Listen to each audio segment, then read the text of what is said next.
Dekat penghujung cerita ni ada ditunjukkan tentang keadaan dekat syurga, dekat neraka, kat titian sirat. Filem tajuk Jambatan Siratal Mustaqim, filem daripada Indonesia yang baru keluar dekat Netflix. Tapi filem ni aku rasa tak payah tengok pun tak apa, sebab isi dia aku boleh cakap cuma 5% je. Lain semua cuma menonggang isu agama. Ada sedikit lah aku rasa benda yang boleh kita ambil iktibar, especially tentang politician yang ambil makan duit yang sepatutnya disalurkan kepada tempat yang perlukan bantuan. Dalam cerita ni dia gambarkan tsunami.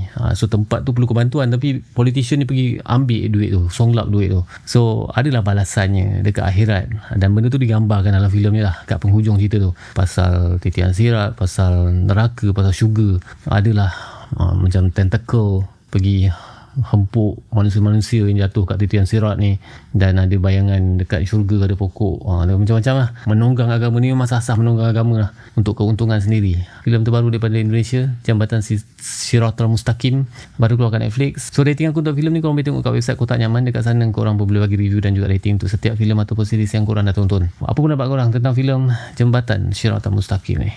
Cuba komen kat bawah. Nyaman.